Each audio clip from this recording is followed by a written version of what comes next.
Hello and welcome to the Slingshot channel. A while ago I showed you this vintage crossbow from the early 80s. It's the Barnett Commando and actually was a groundbreaking crossbow at that time. But it was also designed for military purposes. That's why it's called Commando. And actually it made an appearance in the James Bond movie.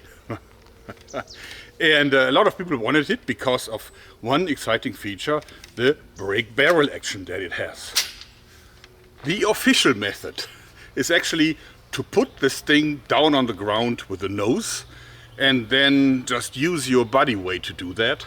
Of course I will doing this, but I'm using a piece of wood to actually secure it, since I don't want to scratch my crossbow. So what you do is you lift this up like so, and then you simply break it down like so until it engages. There is an auto safety that is now engaged, so I can now safely put in the arrow or the bolt and shoot. It's a pretty good shooter. I clocked it at around 45 joule, which is not bad, but also in modern days it would not be considered a very powerful crossbow. Still, it's enough to certainly kill someone, and it's also a fairly accurate weapon.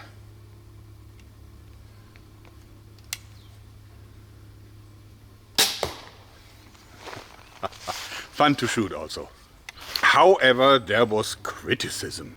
First of all, a lot of people said it's not ethical for a British company to supply to the military. I think this was used like in the Bosnian War and all this. So that was some kind of criticism. Also, people said, first of all, it's too weak, it needs to be stronger. I think they eventually came up with a 175 and even a 225 pound bow, but that of course was increasingly hard to cock. Also, they said this design with the bow limbs being lower, creating friction on the rails here, is not ideal, which is true. I mean, a lot of inexpensive crossbows still have it today, but it is a disadvantage. They also said that it doesn't lock properly. It's just only a little like a clamp-in thing with some ball bearings, but it needs to be more solid. They also had a ton of other issues about it. For example, too much friction here with these hooks that actually press against this, damaging the middle serving of the string, which is in fact true. A lot of these things, and therefore Barnett decided to make a follow-up, the Commando 2. And I love the Commando 2 because there's so many features that the engineers did to address each and every criticism that people had against this version, the Commando 1.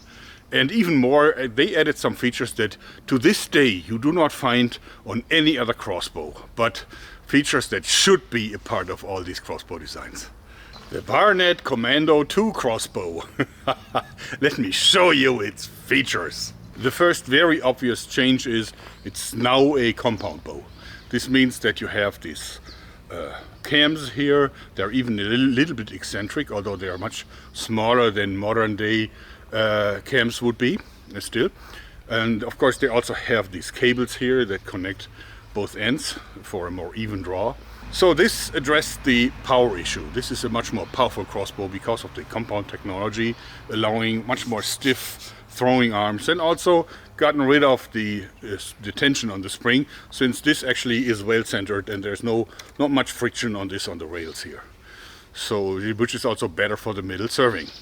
Second, as you can see here, they added little rollers to this here, so that when you actually cock this, you see that these rollers press against the string, decreasing friction by a great deal, making it much easier for keeping the lifetime of the string up.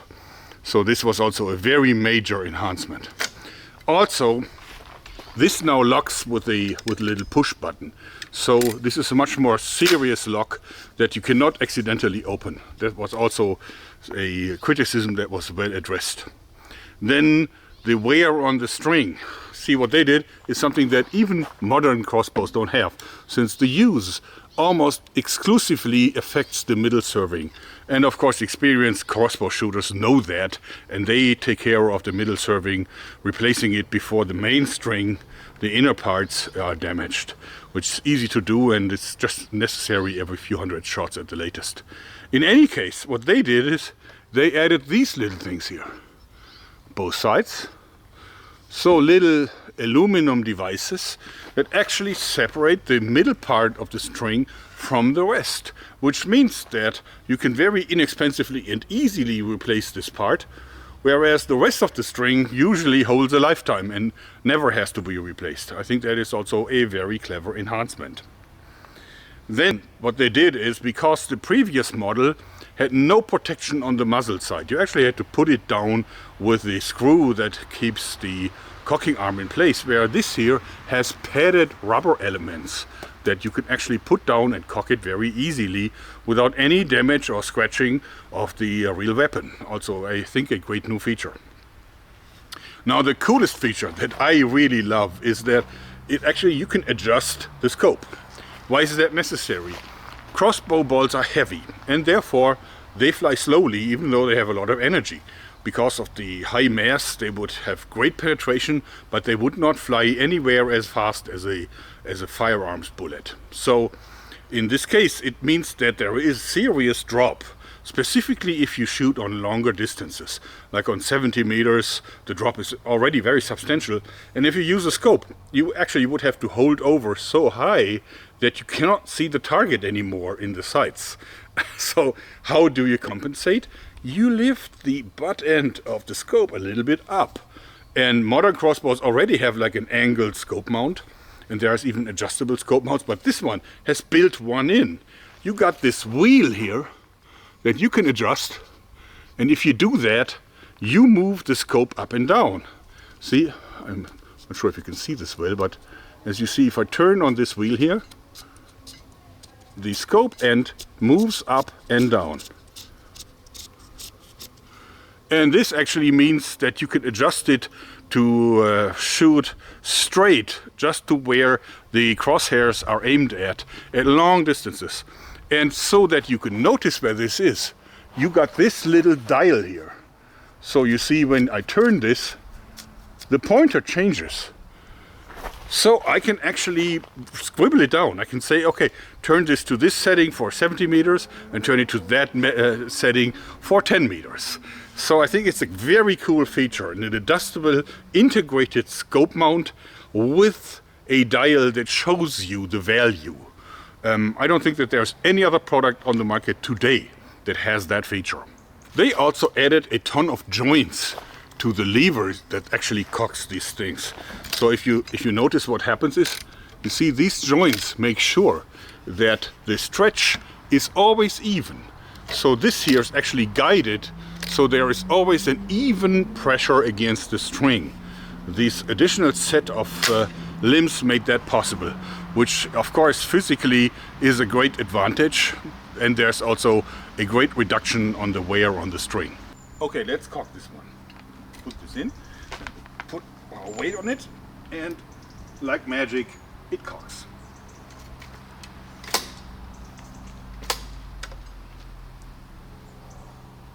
They did actually keep the automatic safety, which is a feature that you also find on modern crossbows today.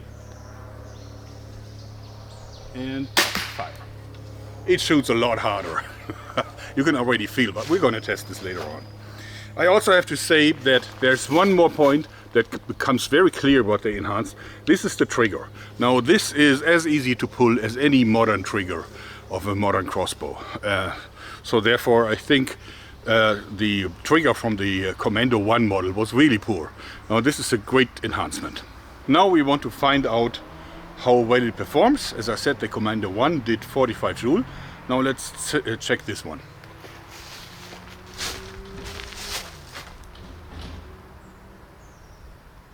And we're using our FX radar crony for the purpose.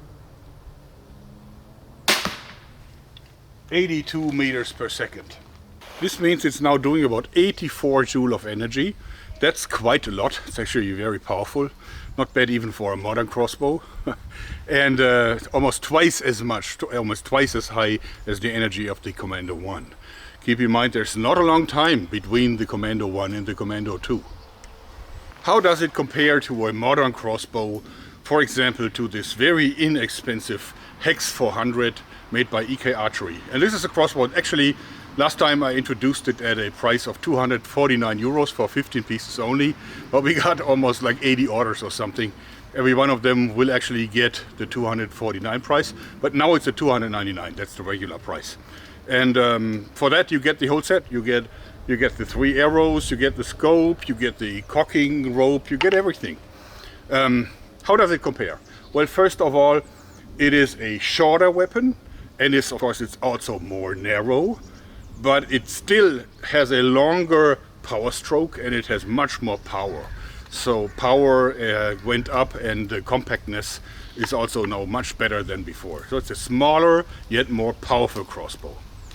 But it also has disadvantages. There is no more adjustment for the height of the scope. That part is gone. You don't have the removable string in the middle. You have to exchange the entire string if you really want to replace it, which is really not so bad, but still. And of course, you know, here's the return of the stirrup. Because if you want to cock this, you have to use the cocking rope.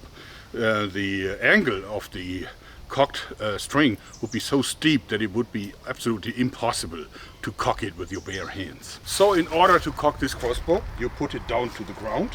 You put your foot in the stirrup. Then you put the string through the notch at the end of the stock. And you take these 2 big plastic hooks and put them here over this. Center it, then you pull up, which is not so hard, and it locks in place. And then you can remove the hooks and you are in business. Not hard, but not as comfortable and independent like the Commando crossbows. I hate the fact that you have to have this thing, and if you lose it, it's a piece of junk. This means that this crossbow gives you a whopping 174 joule of energy for a 299 euro crossbow set. What is my conclusion about the very cool Barnett Commando 2 crossbow? Well, I think it is a very good example about how you actually enhance a product based on criticism that you get from your customers.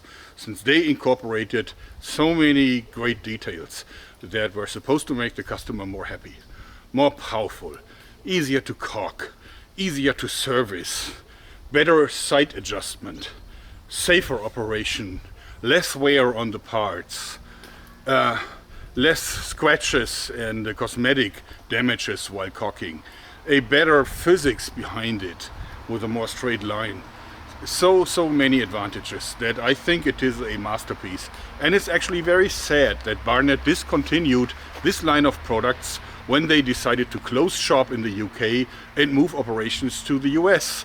Whereas everybody wanted powerful hunting crossbows where it doesn't matter how long it takes to cock them. Since you cock a hunting crossbow once, then you climb up the ladder and then you go sit in an ambush for hours until the game hopefully appears.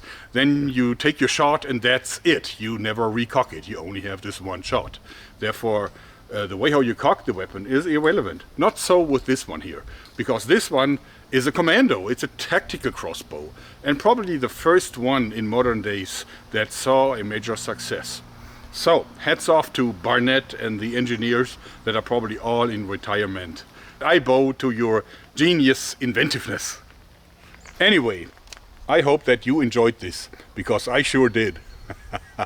Thanks and bye-bye.